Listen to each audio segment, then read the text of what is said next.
참으로 좋은 아침입니다. 태풍의 비바람이 떠나갔습니다. 평온한 하루가 되시기를 바랍니다. 또한 오늘 순간순간 주께서 인도하시며 또 주의 뜻을 이루어 가시고 뿐 아니라 주의 약속이 성취되는 오늘 하루가 되실 수 있기를 간절히 바랍니다. 묵상하시겠습니다. 내가 이르기를 내 허물을 여호와께 자복하리라 하고 주께 내 죄를 아뢰고 내 죄악을 숨기지 아니하였더니 곧 주께서 내 죄악을 사하셨나이다. 자비로우신 주님, 저희들에게 감동과 감화를 주시사 주께 자복하게 하시옵소서. 죄를 아릴 수 있는 용기를 허락하여 주옵소서.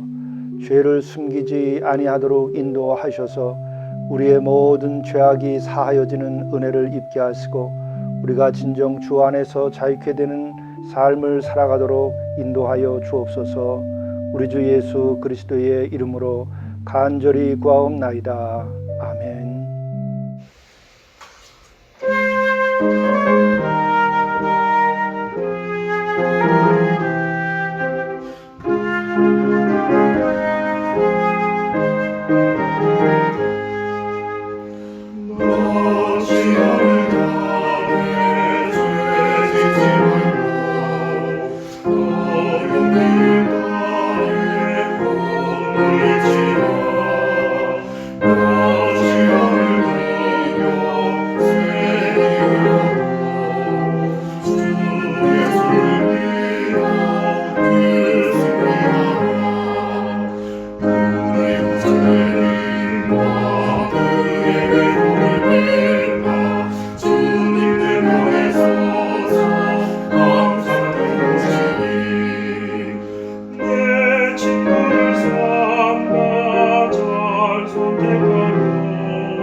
하나님의 말씀 마태복음 7장 1절부터 6절입니다. 비판을 받지 아니하려거든 비판하지 말라. 너희가 비판하는 그 비판으로 너희가 비판을 받을 것이요 너희가 헤아리는 그 헤아림으로 너희가 헤아림을 받을 것이니라. 어찌하여 형제의 눈 속에 있는 티는 보고 네 눈 속에 있는 들보는 깨닫지 못하느냐. 보라, 네 눈 속에 들보가 있는데 어찌하여 형제에게 말하기를 나로 네 눈 속에 있는 티를 빼게 하라 하겠느냐. 외식하는 자여, 먼저 네 눈 속에서 들보를 빼어라. 그 후에야 밝히 보고 형제의 눈 속에서 티를 빼리라. 거룩한 것을 개에게 주지 말며 너희 진주를 돼지 앞에 던지지 말라. 그들이 그것을 발로 밟고 돌이켜 너희를 찢어 상하게 할까 염려하라. 이것은 하나님의 말씀입니다. 오늘 하나님의 말씀은 마태복음 7장 1절부터 14절의 말씀입니다. 영성 일기의 이 말씀은 교회력에 따른 말씀입니다. 오늘 이 말씀 가운데에서 1절부터 6절의 말씀을 함께 나누고자 합니다. 오늘도 이 마태복음에 나오는 말씀은 산상설교의 말씀입니다. 이 산상설교의 말씀은 예수님의 가르침 가운데의 가르침이라 우리가 이렇게 생각하고 이 말씀을 따르고 있습니다. 또한 인류가 가지고 있는 모든 가르침 가운데에서 가장 탁월한 가르침으로 우리들이 믿고 있습니다. 이 산상설교의 말씀은 아주 단순하고 또 쉽고 또 요점적으로 말씀하고 있습니다. 그러나 이 말씀은 인간이 인간답게 살며 인간이 고통을 벗고 자유에 이르고 밝음에 이르는 데에 절대적으로 꼭 필요한 말씀만 우리들에게 일러주고 있는 것입니다. 오늘은 비판에 관한 말씀을 해주고 계십니다. 육신의 고통은 어디서 오는 것입니까? 육신의 고통은 배고픔과 질병에서 오는 것입니다. 그러나 정신과 영적인 고통은 어디에서 오는 것입니까? 그것은 비판에서 오는 것입니다. 여러분 자신들을 살펴보시기 바랍니다. 일생 동안 여러분들이 겪는 고통의 대다수 영적이고 정신적인 고통은 어디에서 오고 있는 것입니까? 이 사회의 모순과 고통은 어디에서 오고 있는 것입니까? 여러분의 가정과 부부간의 관계와 그리고 모든 인간관계에 있어서 여러분들이 겪는 고통의 대다수는 어디서 오는 것입니까? 여러분들의 영적이고 또한 정신적인 고통은 모두가 다 비판과 관련되어 있는 것입니다. 오늘 주님의 말씀은 이렇게 말씀하고 있습니다. 비판을 받지 아니하려거든 비판하지 말라. 그렇다면 비판 자체는 나쁜 것이겠습니까? 비판이라고 하는 것은 헬라어로 크리노라고 말합니다. 크리노라고 하는 것은 영어에서 크리틱이라고 하는 말의 어원이기도 한 것입니다. 헬라어에 있어서 크리노라고 하는 것은 구별하다, 평가하다, 혹은 골라내다라고 하는 의미를 가지고 있습니다. 이 크리노라고 하는 말 자체의 낱말의 그 의미만을 생각할 경우에는 이것이 결코 나쁜 것이 아닙니다. 그런데 이것이 인간이 이것을 가지고 사용을 하되 또한 이것이 다른 일을 향하여 사용될 때에 해당하는 말씀이 바로 비판을 받지 아니하려거든 비판하지 말라고 하는 것입니다. 왜 이렇게 비판을 받지 아니하려거든 비판하지 말라고 하는가? 오늘 이 말씀은 너희가 비판하는 그 비판으로 너희가 비판을 받을 것이요 너희가 헤아리는 그 헤아림으로 너희가 헤아림을 받을 것이니라. 그것은 왜 이와 같은 말씀을 하시는 것이겠습니까? 그것은 바로 비판하는 내 자신이 온전하지 않기 때문에 그러한 것입니다. 내가 비판받지 아니할 만큼 온전한 인간이라고 한다고 한다면 비판을 해도 괜찮을 것입니다. 그러나 내가 비판을 할 때에 내가 온전치 아니하기 때문에 비판을 받는 사람이 나를 향하여 혹은 비판하는 사람을 향하여 그를 살필 때에는 반드시 비판을 받을 구멍이 있는 것입니다. 더더욱이 우리가 하나님 앞에서 섰을 때에 우리 자신은 어떠한 존재입니까? 하나님 앞에서 비판을 받지 아니할 만한 인간이 과연 있는 것입니까? 해 아래 아무도 없습니다. 오히려 진정 자기를 비판하고 성찰하는 모든 인간은 자기 자신이 얼마나 부족한 죄인이고 허물이 많은 인간인가 하는 것을 깨달아 알 뿐입니다. 그렇기 때문에 비판하는 비판으로 너희가 비판을 받을 것이요. 여기에서 주어가 생략되어 있는데 누가 비판을 하게 되느냐? 그것은 바로 비판을 받게 될 때에 비판하는 주체는 비판을 받는 사람이 비판을 하게 됩니다. 그리고 더 큰 문제는 하나님께서 그를 비판하신다고 하는 것입니다. 그렇기 때문에 우리는 이 비판을 피해 가지 않으면 우리는 결국 인생의 고통 속에 빠져들게 됩니다. 우리들이 가장 흔한 가까운 사랑의 마음으로 비판한다 하더라도 한번 생각해 보시기를 바랍니다. 자녀에 대해서 꾸지람을 주고 비판할 때에 자녀들이 어떻게 됩니까? 우선 자녀들과의 관계에서 한번 생각해 보시죠. 자녀들은 우리가 쉽게 또 사랑하는 마음에서 비판할 수 있습니다. 꾸지람을 줄 수가 있습니다. 그러나 자녀라 할지라도 우리가 비판을 할 때에 자녀들이 정말 그것을 얼마나 받아들이고 있는 것입니까? 아니면 여러분들이 어린 시절에 부모로부터 비판을 들을 때에 얼마나 그 비판에 대해서 여러분들이 정말 맞다고 그것을 받아들일 수 있었습니까? 자녀들도 비판을 받게 되면 아빠는 혹은 엄마는 이라고 당장 그 마음속에서는 비판을 하게 됩니다. 하물며 부부의 관계나 친구의 관계나 혹은 정치적인 적수라고 한다고 한다면 어찌 되겠습니까?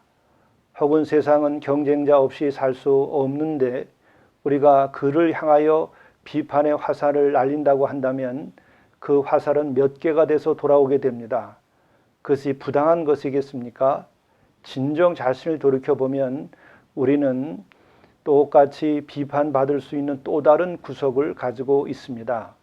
내가 A라고 하는 것에 대해서 비판받을 것이 없다고 하고 상대가 A라고 하는 것에 비판받을 것이 있다고 해서 그를 A에 관해서 비판하게 되면 그는 A에 대한 것이 아니고 내가 가지고 있는 A-나 혹은 B에 해당하는 어두운 구석을 가지고 화살을 쏘게 되는 것입니다. 우리는 그러므로 비판이라고 하는 것 자체, 분별지에 속하는 것 자체가 악한 것이 아니고 그것이 자체로 문제가 있다는 것이 아니라 그것을 가지고 다른 이들을 비판할 때에 문제가 된다고 하는 것입니다. 결국 비판으로 문제가 해결되지 아니한다고 하는 것을 우리가 깨달아 알아야 됩니다. 이것을 모른 채 살아가면 인생은 고통 속에 빠지고 또 지옥을 지어가게 됩니다. 친구의 관계, 연인과의 관계, 부부간의 관계, 부자와 자식의 관계, 그리고 또한 정치적인, 사회적인 관계, 계층 간의 관계, 모든 면에서도 지옥을 지어가게 됩니다. 그 비판 하나만으로는 문제가 해결되지 아니한다는 것을 우리가 정말 깨달아 알아야 됩니다. 이것은 사람의 몸을 입고 오셔서 우리들에게 친히 가르치시고 우리를 사랑하시기 때문에 그분이 십자가에서 죽기까지 한 그 사랑의 주요 또한 진리 그 자체이신 분이 우리에게 하신 말씀인 것을 기억해야 합니다. 그래서 오늘 말씀은 이렇게 지어가고 있습니다. 어찌하여 형제의 눈 속에 있는 티는 보고 내 눈 속에 있는 들보는 깨닫지 못하느냐. 바로 우리 자신의 들보부터 보아야 한다고 주님께서 말씀하십니다. 진정 인생의 고통에서 벗어나고 진정한 평안과 자유를 누리고 살기를 원하는 이라고 하고 깨어난 사람, 현명한 사람이라고 한다면 그는 분명 자기 자신의 눈 속에 있는 들보가 보이게 될 것입니다. 그 역으로 캄캄한 어둠 가운데에 있고 자기의 성찰이 부족하고 또한 영적으로 깊이가 없는 이는 자기 눈 속에 있는 들보는 보이지 않아하고 형제의 눈 속에 있는 들보만이 보이게 될 것입니다. 그는 부부의 관계도 부모와 자식 간의 관계도 또한 친구의 관계도 인생의 많은 경우의 관계를 그르치고 고통 속에 빠지게 될 것입니다. 주께서는 더 말씀하십니다. 보라, 내 눈 속에 들보가 있는데 어찌하여 형제에게 말하기를 나로 내 눈 속에 있는 티를 빼게 하라 하겠느냐. 그래서 그를 향하여 하시는 말씀은 외식하는 자라고 말씀하고 있습니다. 위선자야, 먼저 내 눈 속에서 들보를 빼내어라. 그래야 내 눈이 잘 보여서 남의 눈 속에 있는 티를 빼줄 수 있을 것이다. 인간은 누구도 완전하지 않습니다. 이 같은 사실을 깨닫는 것이 큰 깨달음이요 문제를 해결하는 길입니다. 저는 젊은 날에 큰 경험이 일생 동안 제 자신을 성찰하게 만드는 경험이 있었습니다. 물론 그래도 늘 부족했었다는 생각을 합니다. 제가 젊은 날 학생회장으로서 데모를 주도했던 일이 있습니다. 그런데 그날 밤 최풀의 쪽문에서 저를 만나자고 한 분이 계셨습니다. 바로 저를 담당했던 김 형사 아저씨였습니다. 저는 그분이 캠퍼스에서 저를 보고 반갑게 웃어도 저는 외면하고 지나갔던 사람입니다. 그것은 내가 의인이라고 생각했기 때문이고 그는 고등계 형사와 같다고 생각했기 때문에 그렇습니다. 뿐만 아니라 그분과 가까이 지내고 인사하는 친구들을 보더라도 저는 그 친구들을 달리 봤던 일이 있었습니다. 저는 그 금식 기도회에 들어가고 밤이 깊어졌을 때에 바로 채플 쪽문에서 쪽지가 들어왔습니다. 바로 그 김 형사 아저씨가 쪽지를 보낸 것입니다. 몇 차례 그 쪽지를 받게 됐습니다. 만나자는 것이었습니다. 만날 필요가 없다 했는데 잠시라도 만나자 했습니다. 그래서 쪽문을 열고 아카시아 나무 밑에 캄캄한 밤에 둘이 앉았습니다. 그때 그 김영사 아저씨는 제 손을 붙잡고 눈물을 흘리며 말씀하시는 것이었습니다. 너희들이 다치면 어떻게 하느냐? 너희들이 주장하는 것에 대해서 나도 옳다고 생각한다. 그러면서 다시 손을 잡으며 눈물을 흘리셨습니다. 저는 조카뻘밖에 되지 아니하는 그 젊은 청년을 손을 잡고 눈물을 흘리는 그분을 보면서 저는 저의 삼촌을 보는 것 같고 이웃집 아저씨를 보고 또 교회의 집사나 권사님을 보는 것 같았습니다. 저는 그 순간 굉장히 큰 충격을 받았습니다. 내가 여태까지 이분에 대해서 생각했던 것들이 정말 옳은 것이었는가? 저는 그 이후 생각된 것이 바로 우리들이 역사적인 책임을 감당하는 것만큼 사적인 삶에 있어서 책임을 감당하는 것이 결코 작은 것이 아닐 것이다. 왜 그런가 하면 그분이 처음부터 그렇게 학생들을 감시하는 그 일을 하기 위해서 경찰에 입문을 했겠는가? 그분 가족을 책임지고 또 건전한 직업을 가지고 꿈을 가지고 살기 위해서 그분이 경찰에 입문했을 것입니다. 그러나 그 삶의 과정에서 혹은 또 역사적인 이 과정에서 그는 자기가 맡아야 할 일들이 특별했기 때문에 그랬다는 것을 후에 저는 이해를 하게 됐습니다. 우리는 과연 누가 누구를 어떻게 심판할 수 있겠습니까? 우리는 정말 예수께서 왜 민족의 반역자였던 삭개오로 하여금 내려오라 하고 내가 내 집에 유하겠다 하고 그로 하여금 다시 구원함을 받게 하였을까? 누구든지 자기 자신을 성찰하며 자기 자신을 돌이켜서 회개하는 자들에게는 주께서는 그와 함께하며 그의 집에 유하고 그가 또한 주와 함께 거하는 삶을 살게 되는 것입니다. 또한 우리는 분명 오늘 말씀하듯이 우리 자신 속에 우리는 들보가 있는 것이 아닌가. 그리고 어떤 인간도 자기 자신의 약점이 없는 인간이 없고 또 이 해 아래 죄인 아닌 이가 없다고 합니다. 그렇기 때문에 이와 같은 인간의 실존과 현실을 무시하고 행동하는 일체의 것은 인간을 고통 속에 빠뜨리고 인간의 역사를 혼란 속으로 몰아가고 그리고 인간의 진정한 평화를 만들어가지 못합니다. 이것은 하나님의 통치의 손 아래 있는 것입니다. 예수께서 그러기 때문에 평화의 왕으로 오셨으며 왕으로 오셨을 뿐만 아니라 그가 속죄의 제물이 되어서 진정한 평화가 무엇인지 하나님의 그 사랑과 통치가 무엇인지를 우리에게 보여주신 것입니다.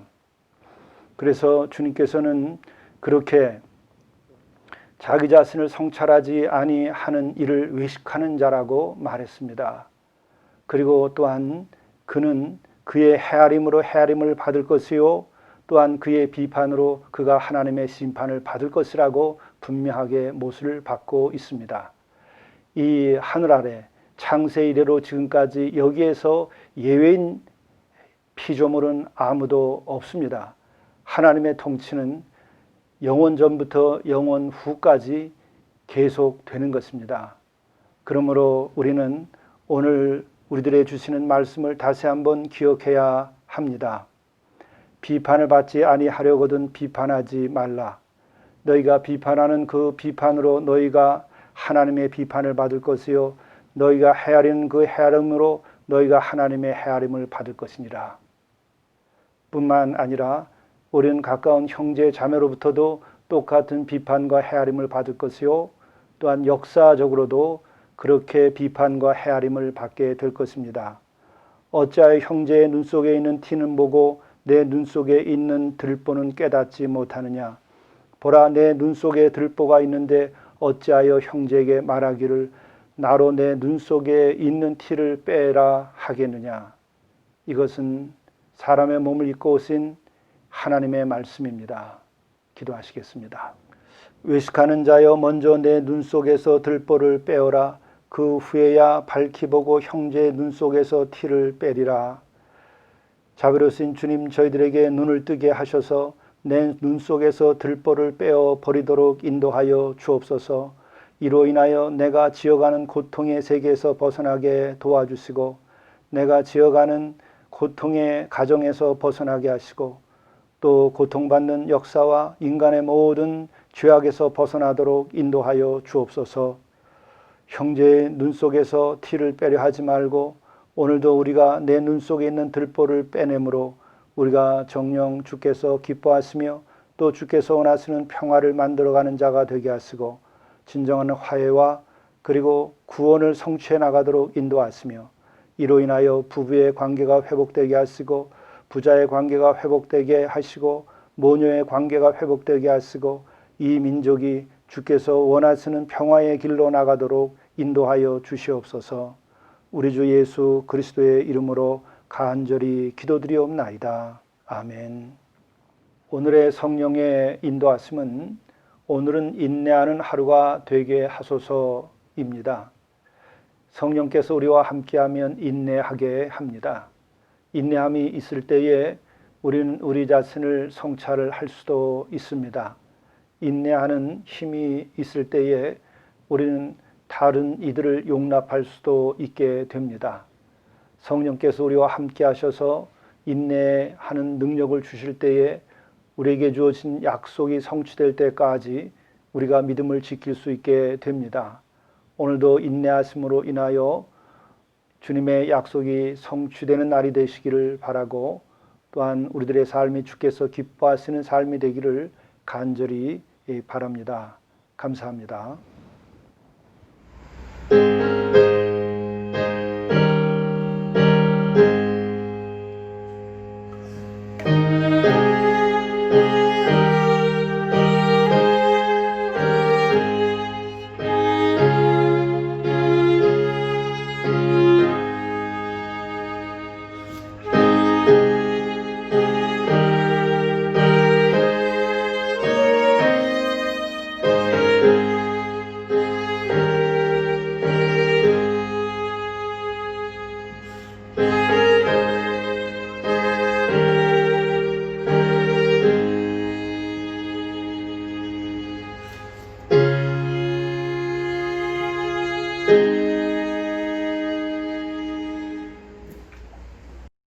감사할 것을 감사하십시오.